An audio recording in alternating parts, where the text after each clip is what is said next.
We may as well end this marriage because you are incapable of even doing basic housekeeping tasks." Entering the hospital room with a mischievous grin, James demanded that the patient hand over their assets as well. He persisted despite the fact that I was attached to an excessive number of devices. In his presence was a girl whose identity eluded me. My $10 million worth of assets was unknown to James. He needs to realize that for a housewife like myself, a divorce in this case would be a question of life and death. The divorce papers were in his hands. When I first heard that he verbally attacked his wife, I didn't think I could remain with him. I presented James with the divorce papers that I had stashed away in my purse. He took them in with a smile. "At last I am free to bid you go. Don't be concerned. I'll be content with her. In that case, Patricia, it is correct." James encircled the girl's waist and said, "A woman named Patricia Heaton was that." Adding insult to injury, she warned me, "Be careful, Mrs. O. You're not Mrs. anymore," while James scowled at me. "Please be careful." Before leaving the room, they both let out a laugh. However, their joy would be fleeting. Laughing uncontrollably, I was in the room by myself. "We will process the divorce on Monday since it is Friday today. The 3 days from now are going to fly by." "Hi there. I am Nicole Wallace. Here I am, a 47-year-old housewife. A typical farm is managed by my family. I take great pride in my extensive variety of recipes, even if I lack any particular abilities. James, my husband, is my college classmate and is the same age as myself. Since James and I lived alone when we first arrived in Florida from the countryside, I would prepare a variety of meals for him using rice and veggies that my family had provided. That was commonly stated that I won his heart by appealing to his stomach, and I always knew that to be true. There has never been a domestic task that James has been able to complete. I've been looking after him since we first started dating, and even after we were married, I kept on top of the housework. We had a wonderful time as a couple even though we were unable to create a family of our own. We would frequently go on trips to indulge in mouth-watering cuisine on James's days off because we both liked eating. James was quite nice when we initially tied the knot, but after around 5 years he started to exert a lot of authority. His comments got nasty, and he frequently asked, "Whose money do you think we're living on?" But he never physically assaulted me. I knew he wouldn't listen anyhow, so I lacked the strength to defend myself from his hurtful words. I felt helpless and inferior as a full-time housewife, and I was unable to resist his advances. When James finished college, he got a job with a famous corporation. However, he left after 6 years. He was a master at finding new occupations, just to quit them again after a short while. This caused our income to be unpredictable. We got by searching for ways to save money, but we had a hard time keeping up with our bills. It appeared, nevertheless, that he got along well with his co-workers at the firm where he had worked for the previous 3 years. Somewhat naively, I thought he might remain for quite some time. Later on, James returned home at an unusually early hour. "It's my home. I resigned from my position," he declared. "What? Again?" Incredulous, I responded. James furrowed his brow. I raced over to him as soon as I ceased cooking. "I'm sorry, I was just shocked." "No welcome back, and now you're commenting on my actions. According to James, you've grown pretty courageous." The sound of his words froze me. James was in a very foul temper, and things may escalate if I uttered the incorrect thing. "I apologize," I murmured. "As long as you comprehend," he responded, seeming somewhat appeased. Seated on the couch, he flipped on the television. I delicately set a beer glass and a beer on the table. "Do you want dinner or a bath?" I inquired. "Food and alcohol," he responded. James was easily injured, so I pretended to be a subservient wife. After 16 years of marriage to James, beginning at age 30, I seldom revealed my genuine self. This was in contrast to my former strong sense of self. James drank and ate until he was full, and then he slept soundly on the couch. It appeared as though a youngster had eaten at the table. The beer bottles and food remnants that had fallen to the floor were picked up by me. Nothing like this was anticipated. As I reminisced about my childhood fantasies of a happily married life, my genuine emotions surfaced. In an abrupt look, I checked on James, but he remained motionless. I felt a wave of relief, but I was also terrified of having to keep living this way. Maybe it's time for a divorce? With a resolve to finally deal with the problems I had been ignoring, I began making plans for the following day. James swiftly found a new work after beginning his visits to the employment agency the following day. I signed the divorce paperwork at the city office while he looked for a job. Having them felt protective, even if I wasn't prepared to succumb to them. The divorce papers that were signed were concealed at the base of my purse. Who knows what James might say or do if he found them? "Hey, where did you go while I was job hunting?" said the man. "I went to the stationery store to buy some resumes. Look, I thought you might need them," I said, trying to sound normal. James, who got home before I did, initially interrogated me suspiciously but quickly cheered up. I handed him the resumes I had bought earlier. After receiving them, James said he was going out for drinks with a friend and left. James's new job was at a reputable company with a solid salary and better benefits than any job he'd had before. When he got promoted after working there for about 2 years, he celebrated with a drink. I secretly hoped that maybe this time he would work there until retirement. James's department seemed to be in sales, and he started to leave home more frequently for evening events. I enjoyed my brief moments of freedom and gathered energy to greet James with a smile when he returned. One day, I received a call from my mother after a long time. Hearing her excited story took me by surprise. $10 million? I asked, stunned. "Yes, 10 million. You know the mountains and lands we owned. We don't need them anymore. We had them appraised, and they're worth 15 million. We only need 3 million to enjoy the rest of our lives, so I think you might want to rethink your life, too," she said. My mother was never fond of James. She was worried about me, especially after James became more controlling, preventing me from even visiting my childhood home. I was stunned by the amount she mentioned. Furthermore, I was shocked to learn that when my mother inherited the property from my grandmother, she changed the title to my name, so there were no inheritance taxes. "It's better not to tell, James, but the final decision is yours," she said, hanging up the phone. I felt conflicted between the urge to immediately inform James and the desire to live freely with that money. About a week later, I was involved in a traffic accident. Thankfully, my life wasn't in danger, but I'd need to stay in the hospital for about a week. After storing my valuables in the hospital room drawer, I immediately contacted James. "I'm sorry I got injured," I said. "Huh, what about my meals?" James's reaction made me almost laugh, prioritizing his meals over my injury. "I'll need to be hospitalized for a week. I'm really sorry, but could you buy your meals elsewhere until then?" Not even preparing meals for your husband. What a lazy wife. "Oh, wait, I'm coming over now," James said and ended the call abruptly. I was planning to tell him about the inheritance tonight, but now I thought it might be best not to mention it. Looking at all the twos attached to me, I had a feeling my intuition was right. "You're useless, can't even do housework. Let's get a divorce, and you better pay me compensation too," James said with a smirk as soon as he entered the room. I was connected to several machines, and a girl I didn't recognize stood beside him. James didn't know that my total assets amounted to $10 million. He should realize that a divorce under these circumstances would be a life and death matter for me, a housewife.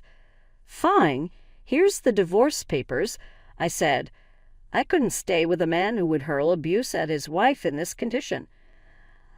I handed him the divorce papers I had kept as a sort of charm.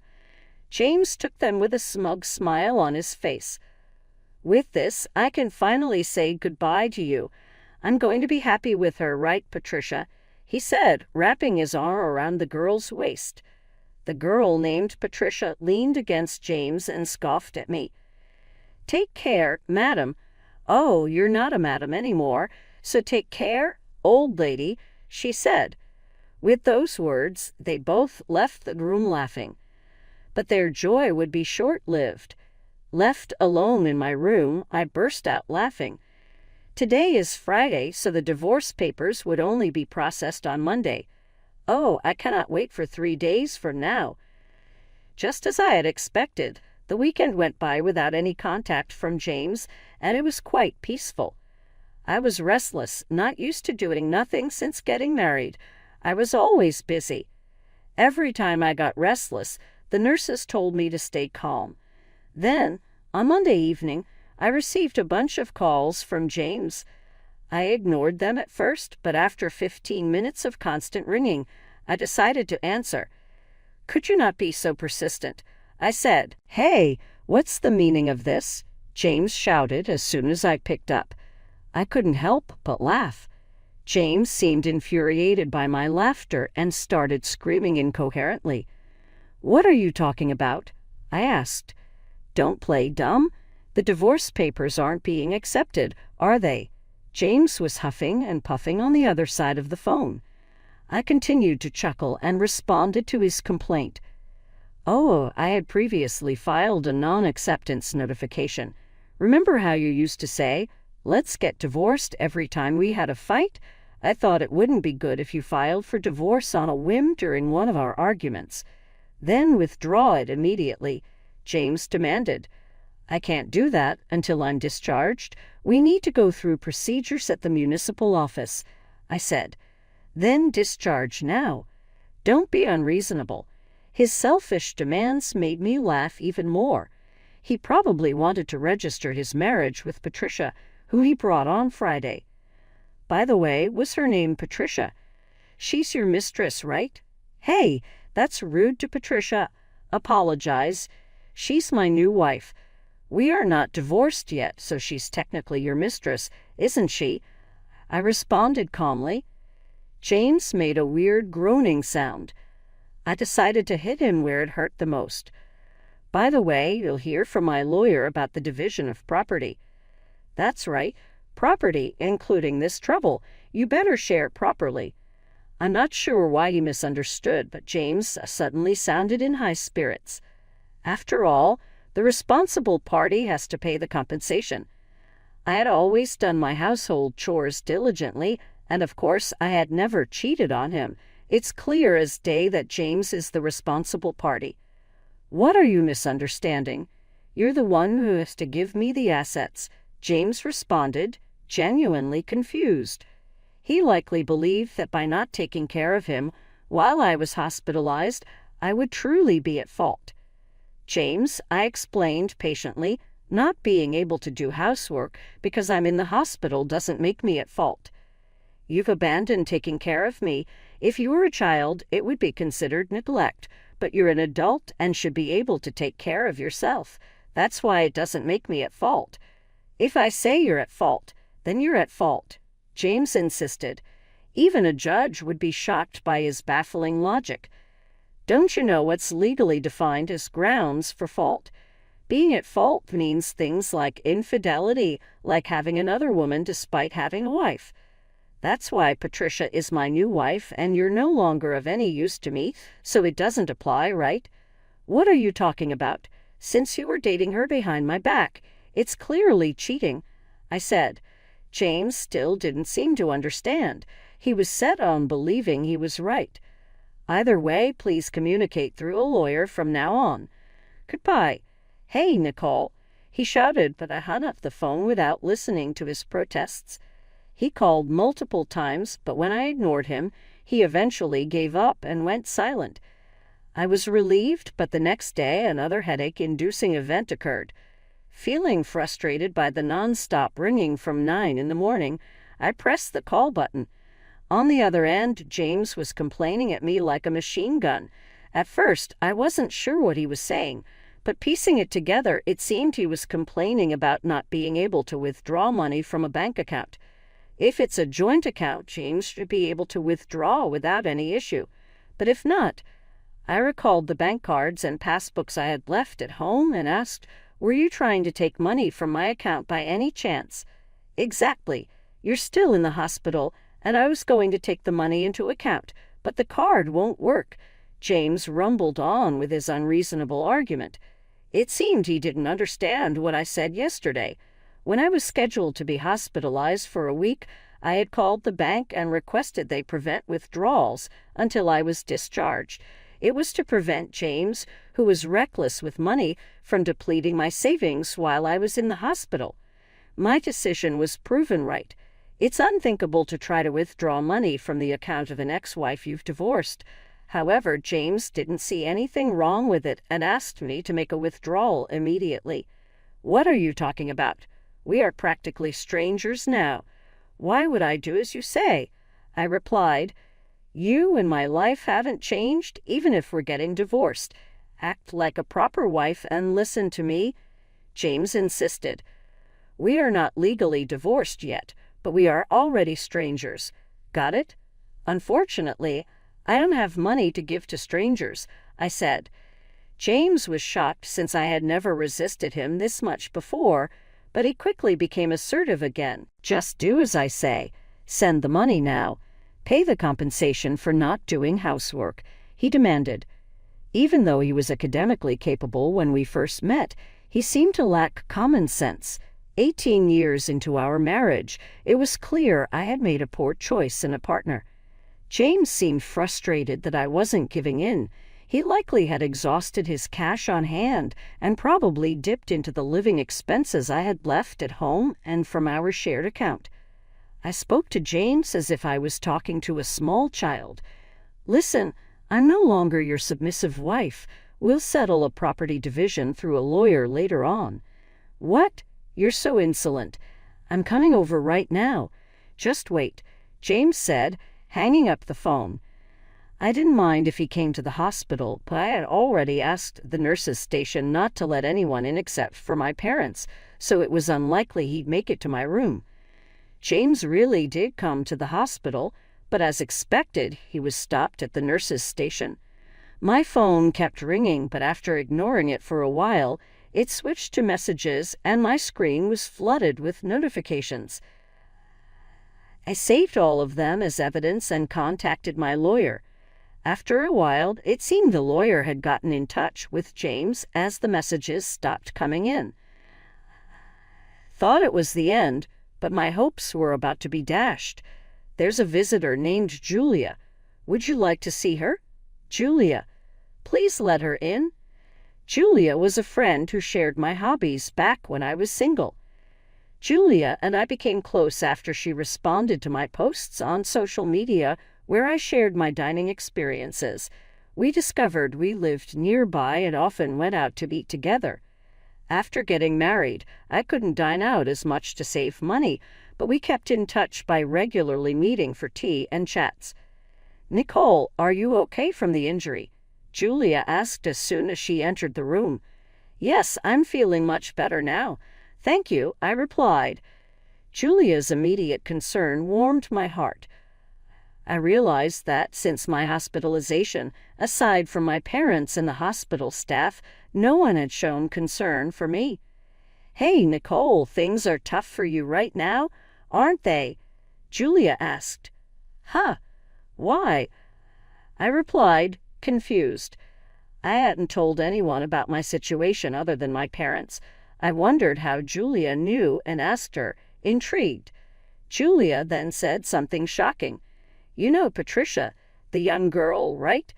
She's having an affair with your husband, isn't she?" "What? How do you know about that?" "Wait, you know her?" "Actually, she's my niece," Julia replied hesitantly. I was so surprised that I couldn't close my mouth. Who would have thought that Julia was Patricia's aunt? The room went silent. It was the first time there was silence when Julia was around, and it made me feel uneasy. Patricia suddenly told her mother, my sister, that she's getting married. What's more shocking is that her partner is 47 years old. When I saw the photo, it was your husband. I was so surprised. I've already told my sister. I'm so sorry for all the trouble my niece has caused you, Nicole. Don't apologize, Julia. It's not your fault, I said, seeing Julia look like she was about to cry. I'm thinking of demanding compensation from Patricia. I can't compromise on that, but if I do, does this mean our relationship will end? Of course not. I want to continue being friends with you, Nicole. I'll make sure Patricia pays compensation. Neither my sister nor I can forgive what she's done. We'll keep a close eye on her. I was very grateful for Julia's words. We'd been friends for over 22 years, and I didn't want to lose a precious friend because of my terrible husband and his mistress. I scheduled a meeting with them tomorrow, and I'd like you to come with me, Julia said. Of course, I'll be there, and I can also provide photos as evidence of their affair. The next day, fresh from being discharged from the hospital, I prepared for the meeting. I went to a private restaurant room with my lawyer.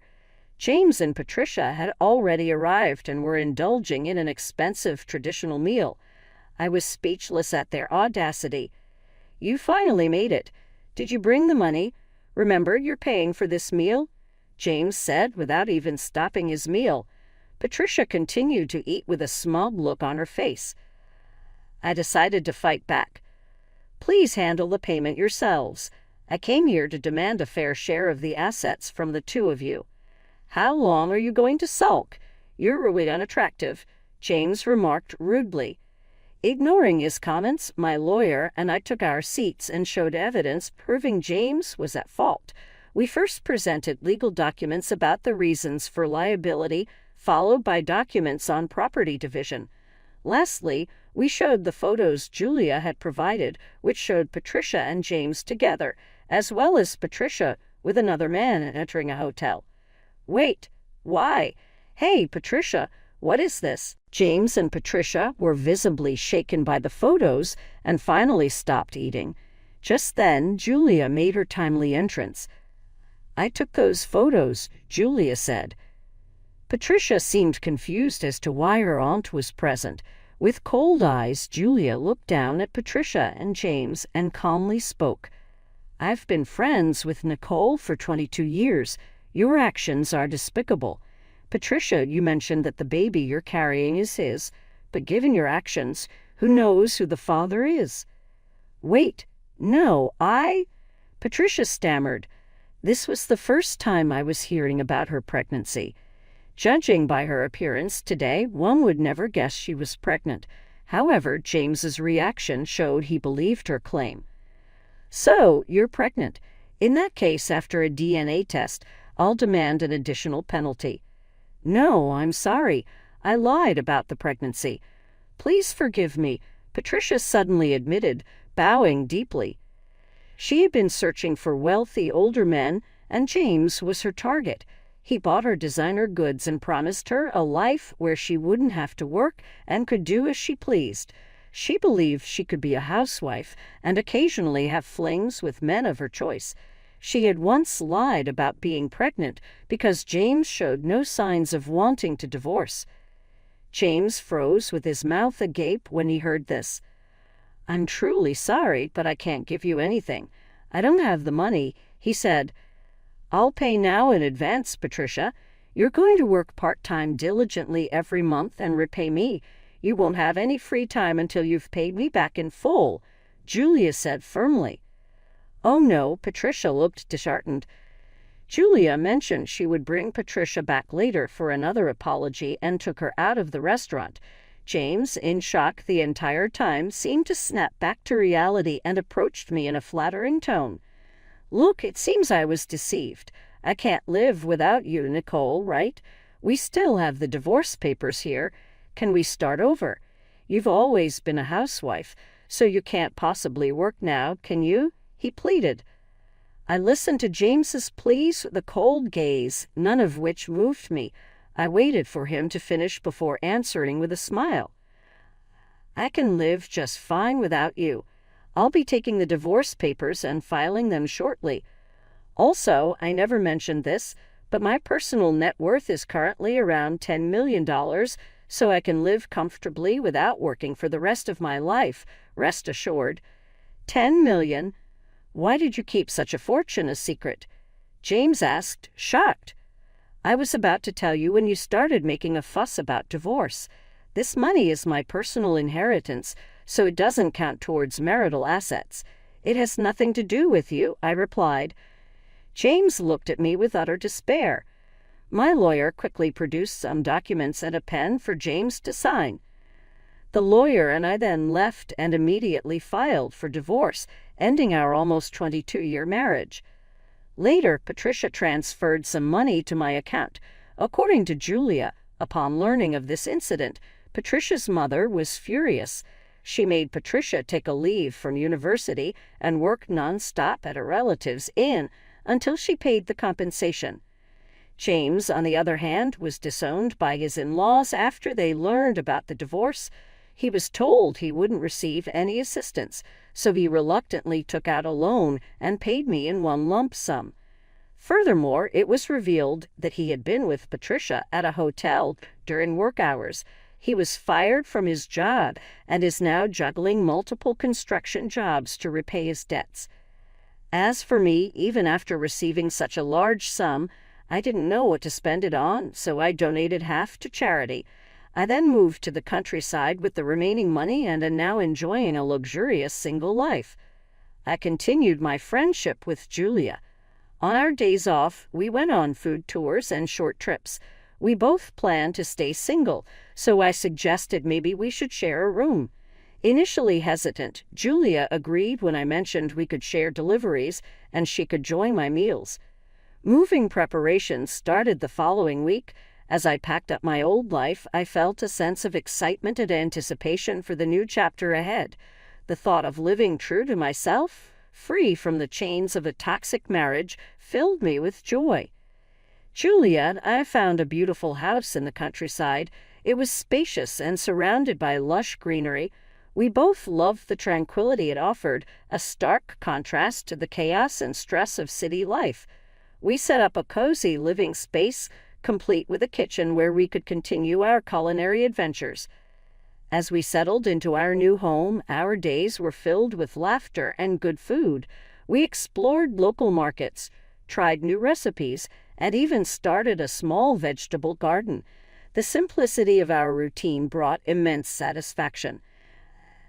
As we began to open up about more than simply our house, Julia and I became even closer. In spite of everything that had happened, I could feel that things were improving in my life. My poisonous friendship with James was over, and I had made a genuine friend in Julia. Loving, respectful, and supportive of one another, we created a life together. I thought back on my adventure while enjoying a picnic in our garden with Julia one bright afternoon. I had gone through a period of feeling stifled and unappreciated to one of liberation and fulfillment. The value of asserting oneself became clear to me, and I uncovered latent strength. I gained priceless life lessons from my marriage and its subsequent dissolution. They instilled in me the value of perseverance and self-esteem. I learned the hard way that true joy is inside and that having positive influences around you makes a world of difference. My future goals were frequently discussed with Julia. We fantasized about taking trips, trying different foods, and maybe even starting a business together. For the first time in a long time, I felt genuine optimism for the future, as if the possibilities were unlimited. Living in the countryside brought me great joy and contentment. We began our new chapter amidst the splendor of nature, the sound of birdsong, and the crisp air. The simple things had become a source of great joy and meaning for me, and I treasured that feeling. Julia and I persisted in flourishing as the days, weeks, and months passed. Our friendship became the bedrock of our joy as our connection deepened. In good times and bad, we were there for one another, and we knew we could always count on each other. Leaving James was, in hindsight, the wisest choice I could have taken. It paved the way for me to find my actual identity and create a life full of joy, laughter, and genuine friendship. Our sanctuary, which Julia and I had built, allowed us to be joyful, authentic selves without fear of criticism. My takeaway is that difficulties in life usually pave the way for greater rewards down the road. The value of friendship, the significance of being genuine, and the significance of respecting oneself were all lessons I learned during my journey. With Julia as my companion, I felt boundless optimism for what was ahead. Going forward, I was hell-bent on living my life to the fullest, being authentic to who I am.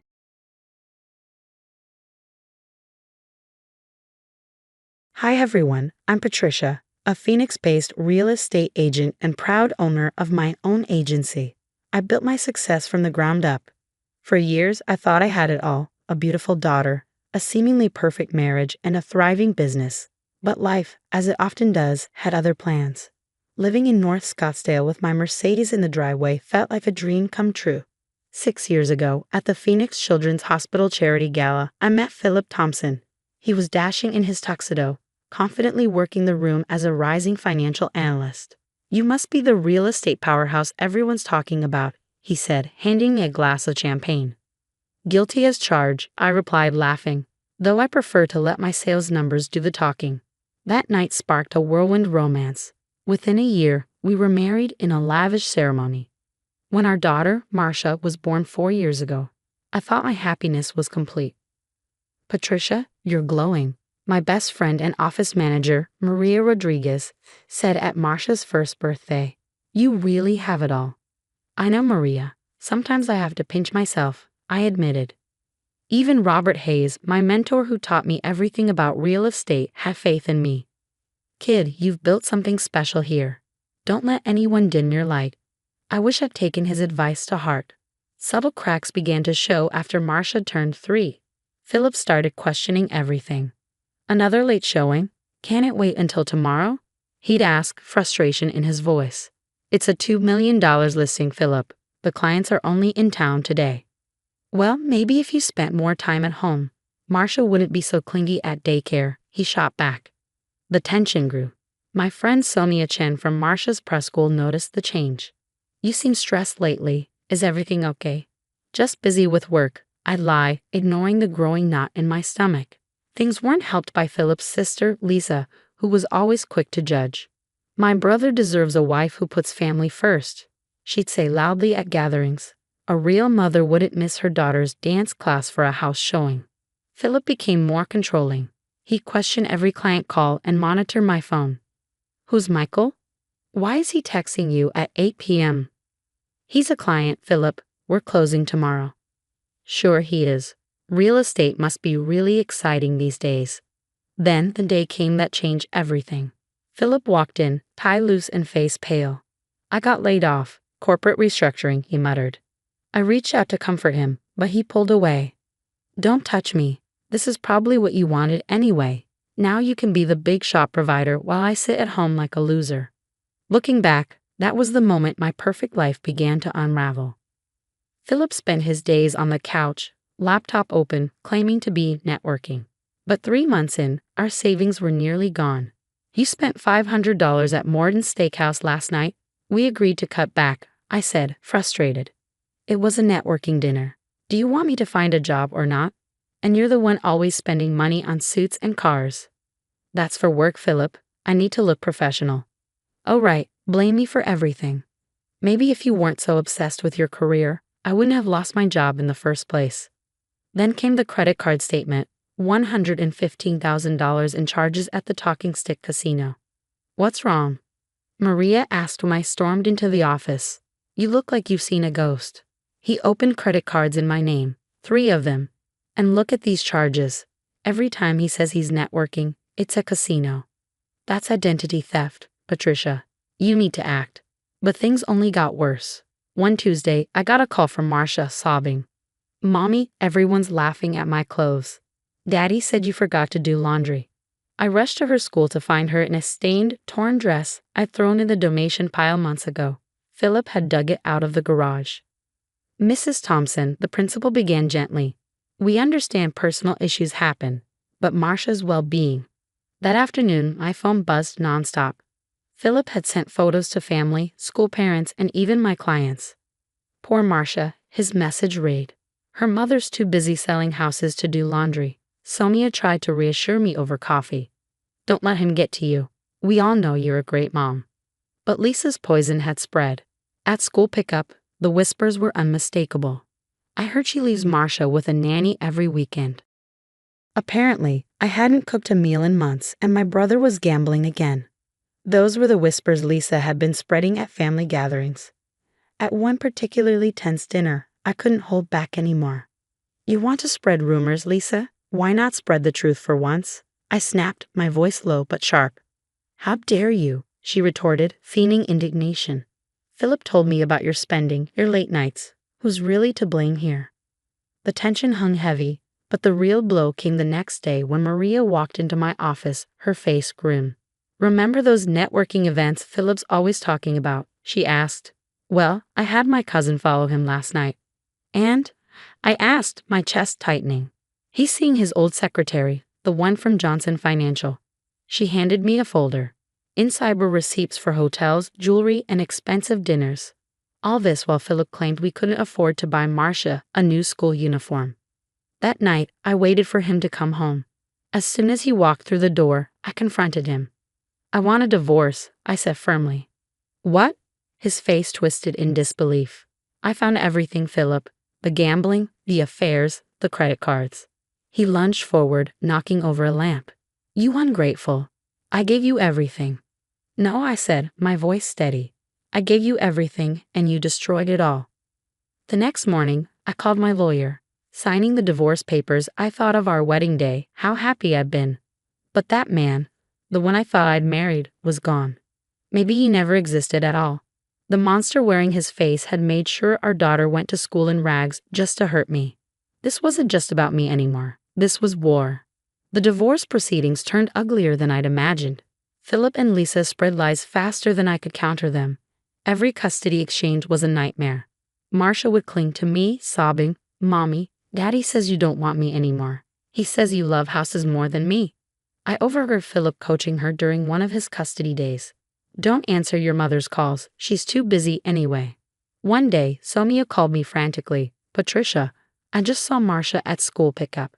She was saying disturbing things about you, about locking her in her room when you work. Lisa was there, recording everything on her phone. Maria burst into my office the next morning, waving a stack of papers.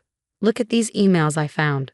Philip's been contacting your clients, telling them you're having a mental breakdown. Remember the Henderson deal that fell through? He scared them off. But it didn't stop there. He's been forging paperwork, Maria continued, claiming he invested in the agency when you started it. Thankfully, Robert stepped in. Listen, kid, I've got a friend handling your case personally, but we found something disturbing. Philip's gambling debts. They're tied to some dangerous people. One night, during a heated argument, Philip slipped up. You think you're so smart? I've been planning this for months. By the time I'm done, you'll be working as my secretary in the agency I'll own. I'd started recording everything after the school incident. His threats, his lies, they were all documented.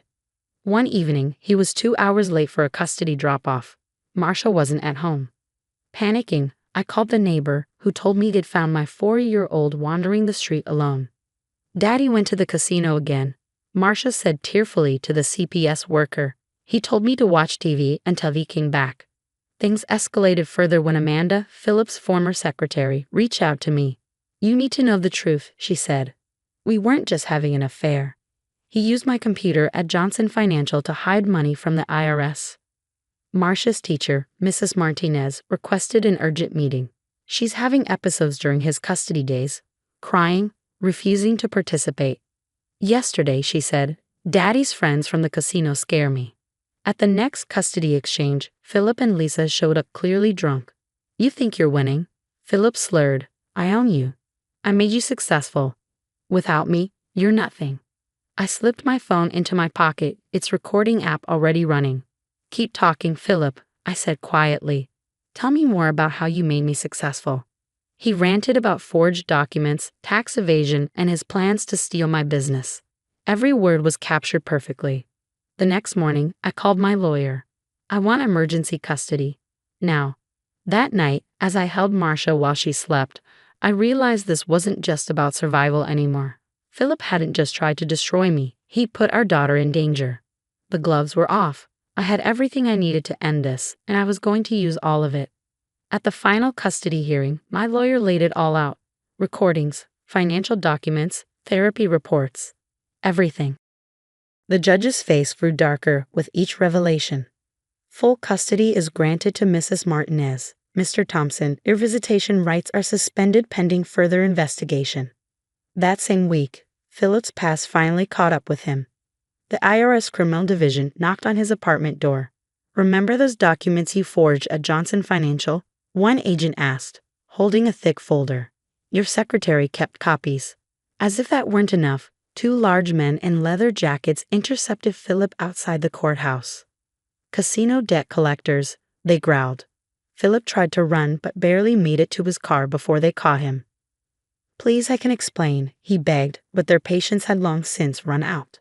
Then came Johnson Financial's internal audit, revealing years of embezzlement. Philip had been stealing long before he met me. Lisa showed up at my office, desperate and teary-eyed. "You have to help him. We're family."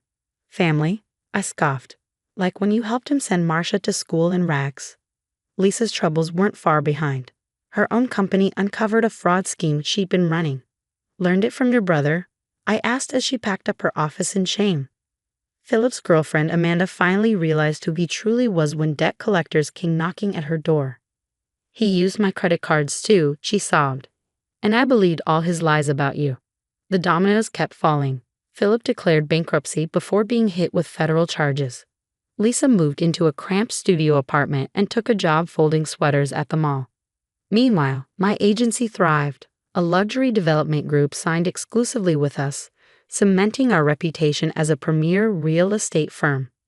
"You're an inspiration," Maria said during our celebration dinner. Marcia blossomed in therapy, shedding her fears. "Mommy, I'm not scared anymore," she told me one day, her bright smile lighting up the room. I started a support group for divorced mothers, sharing my story and helping others recognize the warning signs I had missed. Then came Philip's last attempt.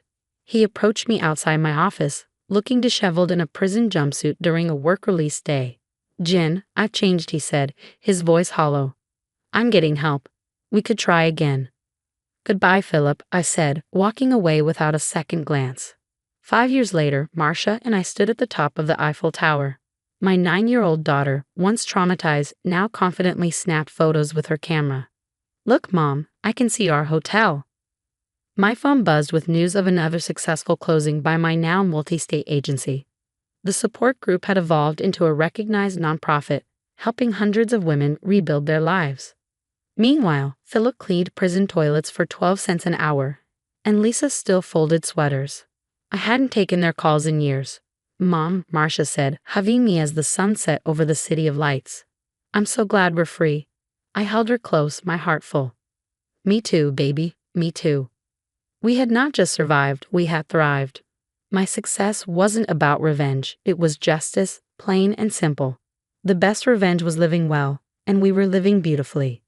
What would you do if your spouse deliberately harmed your child just to ruin your reputation?